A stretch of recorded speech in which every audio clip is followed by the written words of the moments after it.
Hello all, this is Sanvi Sharma. I welcome you all to my YouTube channel Soulful Journey.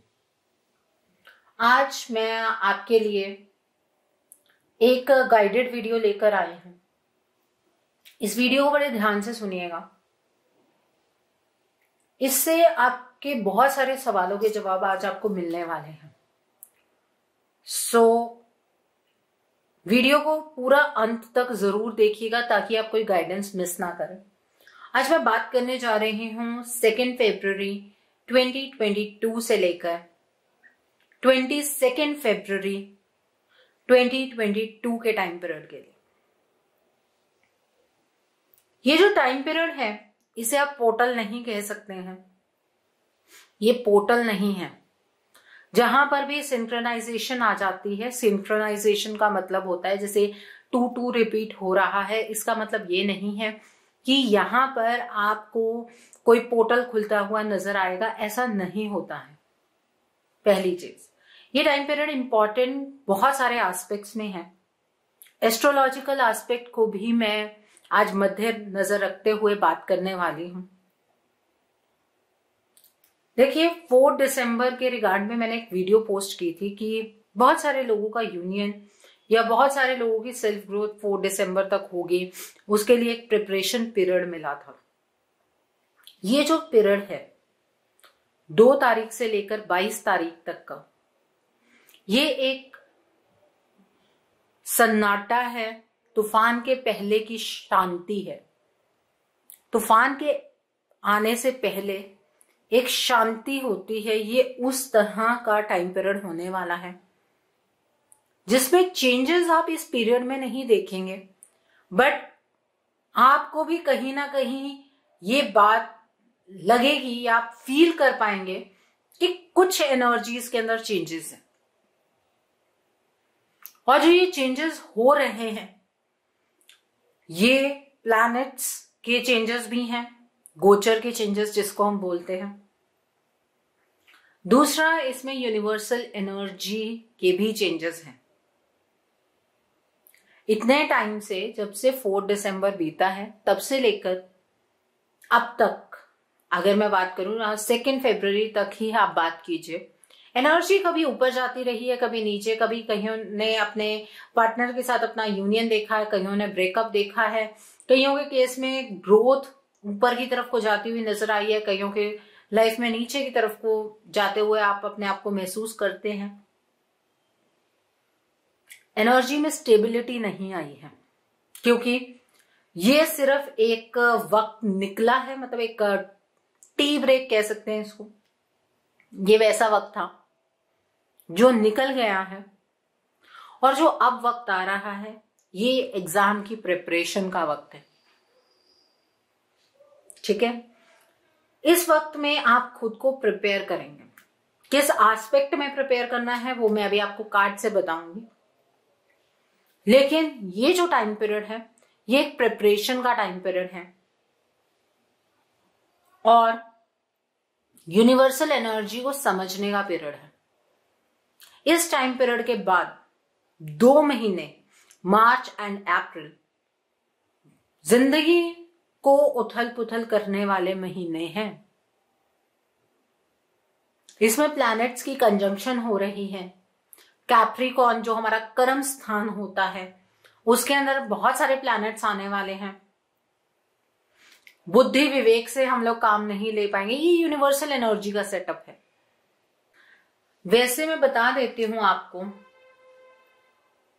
Capricorn यानी कि 10वां number कालपुरुष कुंडली का number होता है। ये हमारा एक कर्म स्थान होता है। ठीक है, इससे इन्फ्लुएंसेस सिर्फ आपके अपने लेवल पर नहीं, एक हायर लेवल पर इन्फ्लुएंसेस भी आपको देखने के लिए मिलते हैं। और ये जो मैं आपको टाइम पीरियड बता रही हूं इसमें जो सैटर्न है, ठीक है, सैटर्न ओनर है 10th हाउस के, वो कंबस्ट है। इस दौरान में वो कंबस्ट है। कंबस्ट का एक नॉर्मल लेमन लैंग्वेज में आपको मतलब बताऊं तो वो सूर्य के पास जा रहे हैं। जब वो सूर्य के पास होते हैं तो उनकी जो एनर्जी है वो कमजोर हो जाती है। और ये सिर्फ सैटर्न के साथ नहीं होता, ये हर एक प्लैनेट के साथ होता है। कंबस्ट का मतलब समझने के लिए, जैसे कि सूरज जो है वो सैटर्न को अपनी किरणों से जला रहे हैं, आप इस तरह से कुछ इस चीज को समझ सकते हैं। It is just an example. तो वो अपनी पावर में नहीं है, लेकिन जब तक सैटर्न अपनी पावर में आएंगे, ठीक है, उनका कंबशन पीरियड ओवर होगा 27 फरवरी के आसपास, ठीक है। जब वो अपनी पावर में आएंगे तब तक जो वो घर है, जो हमारा कर्म स्थान है, उस पर बहुत सारे ग्रह ऑलरेडी बैठे होंगे। मींस वहां पर बुध होंगे, वहां पर मंगल देव होंगे, ठीक है। वहां पर गोचर के जो ग्रह हैं वो चेंज होते रहते हैं, छोटे छोटे टाइम पीरियड्स आते हैं। बट जब तक शनिदेव वहां पहुंचेंगे तो उनके घर के अंदर एक कंजस्टेड सा माहौल होगा। और जब आपके अपने घर के अंदर आपको स्पेस ना मिले तो वहां पर जो वाइब्रेशंस क्रिएट होती हैं, आप भी समझ सकते हैं आपका तेज, आपको गुस्सा कितना ज्यादा आता है, ठीक है। तो शनिदेव अपनी फुल पावर में आने वाले हैं। ये मैंने बहुत इजी वे में आपको समझाया है, आई होप आपको समझ आ गया होगा। तो मैंने कहा ना, इससे पहले का जो टाइम पीरियड है 22 फरवरी तक का जो टाइम पीरियड है, ये बेसिकली आपकी प्रिपरेशन का वक्त है। अब किस तरह की प्रिपरेशन होनी चाहिए ये हम देखने जा रहे हैं। तो किस तरह की प्रिपरेशन की जरूरत है, किस रिगार्ड में प्रिपरेशन की जरूरत है। सबसे पहले तो जो 10th हाउस है ये कर्म स्थान है, ठीक है। उस कर्म स्थान को समझने की जरूरत है, वो भी मैं आपको बताऊंगी कि कैसे। यहां पर पहले कुछ कार्ड्स निकाल लेते हैं। ओके, देखिए प्रिपरेशन किस चीज के लिए करनी है। बहुत ही मोटिवेशनल कार्ड्स आए हैं। सबसे पहले जो नंबर 10 है, जो हाउस है, जो सबसे ज्यादा इफेक्टेड होने वाला है, वो कर्म का स्थान है, कर्मास जिसको हम बोलते हैं। तो प्रिपरेशन तो करनी ही होगी। अगर प्रिपरेशन नहीं करेंगे, देखने के लिए तैयार हो जाइए।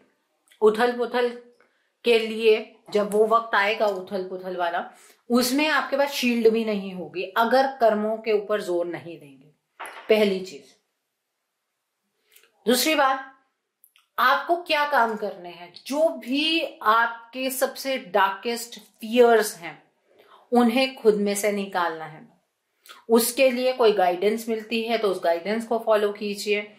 कुछ तरीका है या आप उन फियर्स की तरफ को अपनी पीठ कर चुके हैं तो उन्हें फेस कीजिए। क्योंकि अगर आप ऐसा नहीं करेंगे, आप सोच रहे हैं कि वक्त चेंज होगा, या बहुत सारी चीजें हैं जो आप सोचते हैं कि नहीं वक्त के अकॉर्डिंग चीजें बदल जाएंगी, तो वक्त आपको आपके फियर्स के सामने लाकर खड़ा कर देगा। तो प्रिपेयर हो जाइए कि आपको इन फियर्स को इन दिनों में ओवरकम करना है, उनके ऊपर काम करना है, कर्म करना है। अपने आप से कुछ हासिल नहीं होगा।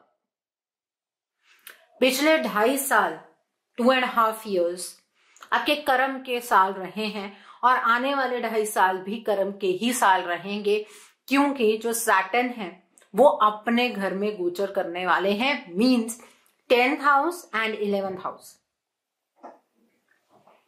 तो कर्म से नहीं आप बच सकते। उसके बाद जो ये आपके 5 साल निकल गए, उसके बाद आप वहां पर कहीं एक्सपेक्ट कर सकते हैं कि हाँ अब डिवाइन खुद ब खुद करेंगे, हमें कोई कर्म करने की जरूरत नहीं है। पर इस पीरियड में जब सैटर्न का पीरियड आता है, हर एक चीज आपको अटक अटक के मिलती है, अचानक से चीजें नहीं मिलती हैं,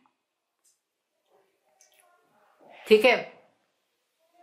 सबसे पहली चीज, इस चीज की प्रिपरेशन करने की जरूरत है कि जो भी आपके डार्केस्ट फियर्स हैं उनके ऊपर ध्यान देंगे, उन्हें कन्फ्रंट करेंगे और उन्हें अपने अंदर से बाहर निकालेंगे, उन्हें फेस करेंगे।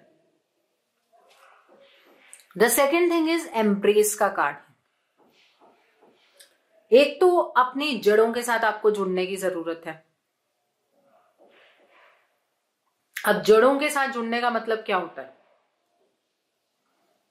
आपको क्या पसंद है, वक्त की क्या डिमांड है, मैं उसकी बात नहीं कर रही। आपका क्या पसंद है, आप अपनी जिंदगी में क्या चाहते हैं, आपको ईश्वर ने क्या ब्लेसिंग्स दी हैं, उसके ऊपर अध्ययन करने की जरूरत है। अब आप सोचेंगे आपकी तो सिचुएशन ही बहुत खराब है, आपके पार्टनर आपके साथ नहीं है, आपकी करियर में ग्रोथ नहीं हो रही है, तो क्या दिया ईश्वर ने? ईश्वर ने ये जिंदगी दी है, ईश्वर ने ये सांसें दी हैं, ईश्वर ने ये हवा दी है, ये पानी दिया है, ये जो नेचर के साथ कनेक्टेड चीजें हैं, ये सब ईश्वर ने ही दी हैं। इनको एम्ब्रेस करना है, इनके साथ कनेक्शन बनाना है।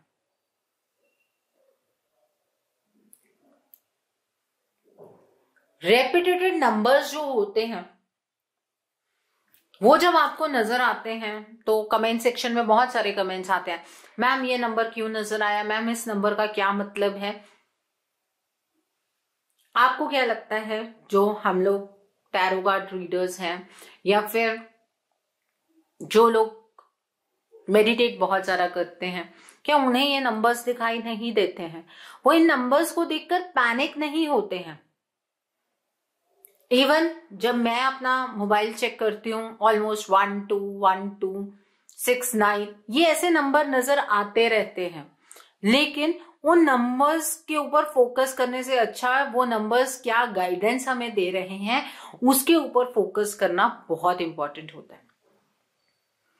तो आपको ईश्वर ने क्या गिफ्ट्स दिए हैं उनका अध्ययन करना जरूरी है। दूसरा, आपके डार्केस्ट फियर्स हैं, और पहला है आपके जो असेट्स आपको ईश्वर ने दिए हैं। असेट्स में मटीरियलिस्टिक टर्म्स में नहीं बोल रहे हैं, असेट्स जिनकी वजह से आज हम जी रहे हैं, उन्हें एम्ब्रेस करने की जरूरत है, उनका अध्ययन करने की जरूरत है। तीसरी चीज यहां पर क्लैरिटी ऑफ बिलीफ है, जिसके लिए प्रिपरेशन करने की जरूरत है। आप किस चीज के ऊपर बिलीव करते हैं, किस चीज को फॉलो करते हैं, उसके बारे में आपको क्लैरिटी होनी चाहिए। इस चीज के लिए खुद को प्रिपेयर करना है, क्योंकि ये वक्त आपके बिलीफ सिस्टम को चेंज करने वाला है। बहुत ही ड्रास्टिक चेंजेस होंगे आपके बिलीफ सिस्टम में। जो लोग एक सूखे हुए पेड़ की तरह तने खड़े रहेंगे, ठीक है, वो तो इस तूफान में उनकी जड़ें उखड़ जाएंगे। जो लोग पानी की तरह, जिस तरह पानी हर एक बर्तन के अकॉर्डिंग अपना आकार बदलता रहता है, उस तरह से अपने बिलीफ सिस्टम को रखेंगे, उन लोगों के लिए ये सीखने का वक्त होगा। चेंजेस तो होने हैं, सबकी जिंदगी में होने हैं, लेकिन उसकी तैयारी करनी बहुत जरूरी है। जैसे हमें पता है कि अब मॉनसून आने वाला है, सपोज, है ना, कि मॉनसून आने वाला है, तो उसके लिए हम कुछ प्रिपरेशंस करते हैं। हमें पता है सर्दियां आने वाली हैं, तो हम अपने सर्दियों के कपड़े निकालते हैं। उसी तरीके से अब यहां पर ये जो टाइम पीरियड आने वाला है, ये आपके बिलीफ सिस्टम को चेंज करने वाला है। तो अपने बिलीफ सिस्टम को लेकर आपको क्लैरिटी होनी चाहिए। इस चीज के लिए आपको खुद को प्रिपेयर करना है। तो 3 चीजें हो चुकी हैं। The fourth thing is solar plexus चक्र।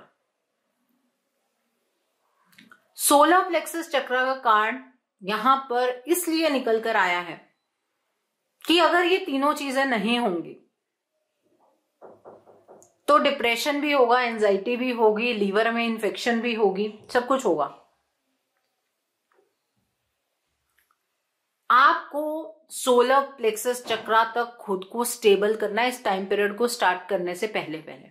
मींस आपके इमोशंस क्लियर होने चाहिए, दूसरा आपकी विल क्लियर होनी चाहिए, तीसरा आपका डिटर्मिनेशन क्लियर होना चाहिए। इस चीज के लिए खुद को प्रिपेयर करना है। कंफ्यूज्ड एनर्जी से खुद को बाहर निकालना है, ठीक है। इस चीज को लेकर प्रिपरेशन का वक्त है ये। और इस वक्त में जो भी जिस भी रिगार्ड में आप अलग अलग गाइडेंस देखते हैं, मैं सिर्फ ये नहीं कहूंगी कि आप इस चैनल पर ही हैं, आप और भी चैनल्स देखते होंगे, ठीक है। ऐसी चीजों को देखने की कोशिश मत कीजिएगा जो आपको सेटिस्फाई करती हूं। चीजें आपको वो देखनी है जो एक्चुअल सच्चाई है, क्योंकि इसके बाद का जो टाइम पीरियड है वो एक सिग्निफिकेंट रोल आपकी लाइफ के लिए through out your life play करने वाला। ऐसा ना हो कि ये प्रिपरेशन के टाइम पर आप सिर्फ अपने आप को एक धोखा देते रहें, एक भ्रम में जिए, एक शुगर कोटेड या किसी रीडिंग के सहारे खुद को तसल्ली देते रहें। ये वो पीरियड नहीं है। डोंट यू थिंक कि जब मैं भी रीडिंग करती हूं तो मैं आपको शुगर कोट करके चीजें बता सकती हूं। मैं ऐसा इस वजह से नहीं करती हूं क्योंकि हर एक इंसान की जो जिंदगी है उसका हर एक पल बहुत ही बहुमूल्य है, बहुत ही कीमती है। और आप अपना कीमती वक्त सिर्फ इसलिए स्पेंड कर दें क्योंकि किसी टैरो रीडर ने कहा है या मैंने कहा है कि ऐसा होगा, और आपके लिए वो वक्त भी निकल जाता है और चीजें ऐसी होती भी नहीं है, तो उससे क्या है, आपके उस वक्त का दुरुपयोग हुआ।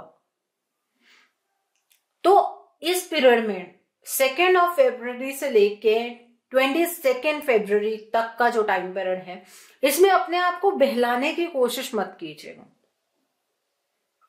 अगर आपने अपने कर्मों पर जोर दिया और गाइडेंस को फॉलो किया तो आप डेफिनेटली शाइन करने वाले हैं। 9 + 1 = 10। 10 का मतलब है एक साइकिल कंप्लीट होगा, और जिस वजह से ये साइकिल आ रहा है हम सबकी जिंदगी में, आप उस साइकिल में अपनी ग्रोथ पाएंगे, अपना मनपसंद रिलेशनशिप एस्टैब्लिश कर पाएंगे, अपने मनपसंद करियर में आगे की तरफ को बढ़ पाएंगे, आप तभी शाइन कर पाएंगे, ठीक है। अगर आपने ऐसा नहीं किया तो ये साइकिल आप कंप्लीट नहीं कर पाएंगे। अगर आप यहां पर 9 नंबर देखिए, 9 number is close to completion but it is not completed. 1 number कम होता है 10 से। हमें ऐसा लगता है हमने सब कुछ तो कर लिया, सब कुछ तो एस्टैब्लिश कर लिया, सब कुछ तो अचीव कर लिया, लेकिन फिर भी किसी एक डर की वजह से, किसी एक कमी की वजह से हम साइकिल को कंप्लीट नहीं कर पाते हैं। यहां नंबर है 3, 2 + 1 3। और अगर मैं इसको दूसरे टर्म्स में देखूं तो 20 + 1 डबल साइकिल के कंप्लीट होने के बाद एक और, मतलब एक नई शुरुआत, ठीक है। और 3 नंबर की न्यूमरोलॉजी हम उस टर्म्स में करेंगे कि जिनका बिलीफ सिस्टम स्ट्रांग नहीं है, जिनको ये असेट्स अपने असेट्स लगते ही नहीं है। तो इन असेट्स को समझने की कोशिश कीजिए, तभी थैंकफुल होंगे तो रास्ता मिलेगा। अगर थैंकफुल नहीं होंगे तो रास्ता कुछ भी नहीं मिलने वाला आपको। तो प्रिपेयर कीजिए खुद को। ये एक नई शुरुआत होगी आपके बिलीफ सिस्टम पे काम करने की। ये एक ऐसी शुरुआत होगी जब आप अपने बिलीफ सिस्टम के ऊपर काम करके एक नई दिशा में चल पड़ेंगे और इस एंजाइटी की एनर्जी से निकल पाएंगे। और अगर आपने ये सारी चीजें अपने आप को प्रिपेयर नहीं किया तो पछतावा तो है ही है, वो तो आपके हाथ लगेगा ही। आप अपने आप को अकेला महसूस करेंगे, आप अपने आप को लोअर एनर्जीज में महसूस करेंगे। उस टाइम पर आपको गाइडेंस भी किसी से नहीं मिलेगी, और जब आप गाइडेंस लेने भी जाएंगे तो सही लोग आपको सामने से नहीं मिलेंगे। इसलिए इस वक्त में खुद को प्रिपेयर कर लीजिए, ये बहुत इंपॉर्टेंट वक्त है। बार बार मैं ऐसी अलार्मिंग वीडियोस डालती हूँ ताकि आप शायद वक्त की कदर करें, लेकिन मेरे पास मोस्टली बाद में ऐसे लोग आते हैं कि मैम आप प्लीज आप हमारी हेल्प कर दीजिए, उस टाइम हमने गाइडेंस को देखा था लेकिन समझ नहीं पाए, और अब आप हमारी हेल्प कर दीजिए। मेरे हाथ में भी कुछ नहीं होता है इस तरह से।